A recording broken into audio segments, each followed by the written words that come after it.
Galawang magjowa na kasi. Kim Pao, normal lang ang naging halikan sa closet.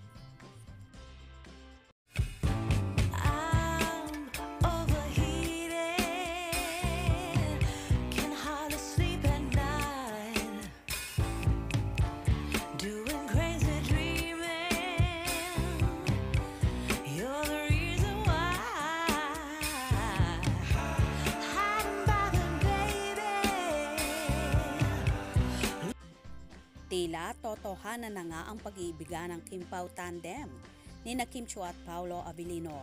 Kaya ganun na lang kadali at naging normal ang naging kissing scene nila sa seryeng Patok na Patok sa manonood, ang What's Wrong with Secretary Kim. Sa naging interview kasi ng anchor ng ABS-CBN na si MJ Felipe, natanong ni MJ sina Kim at Paolo kung aling scenes ang difficult at easy. Sagot naman ni Kimi, grabe naman yung difficult at easy. Ang pinag-uusapan kasi ay ang naging kissing scene nila sa closet, kung saan natanong ni MJ kung nakailang take. At sinagot naman ni Kimi na isa lang. At normal daw ang naging halikan nila na yon ni Paolo kung saan napawaw pa si MJ. Sumundot naman si Paolo ng isa or dalawang take para doon sa backshot. Ayon naman kay Paolo, it's so funny kasi when Direct Chad shooting that, parang iconic din ang scenes na yon sa original. So, ayaw rin naman naming mapahiya. So, ginandahan na rin ni Direct Chad para sa mga viewers. Was that difficult? Was that easy? Grabe naman yung difficult tsaka easy. What? Normal. Ay, wow! Normal!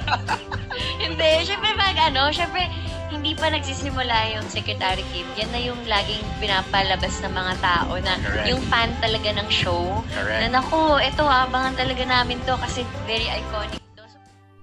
Nakakatuwa talaga itong si Kimi at may pagkakengkoy talaga. Normal lang pala ang naging halikan na yon nila ni Paolo sa closet. Palibhasa kasi, magjowa na sila kaya gano'n na lang. Easy ang naging kissing scene nila. So happy naman nina Kim at Paolo sa patuloy na pagtangkilik ng kanilang mga supporters at sa mainit na pagtanggap sa kanilang love team. Ibinigay din naman nina Kim at Paolo ang best nila para na rin sa mga manonood. Anyway, ngayon namang darating na May 25, 26 ay ipalalabas na rin sa iba't ibang platform ng ABS-CBN ang naturang programa na magbibigay kilig saya sa mga manonood, ang What's Wrong with Secretary Kim. Kaya naman tumutok at wag na wag pahuhuli sa mga maiinit na kaganapan. Anong inyong magiging reaksyon sa video ito? Comment below.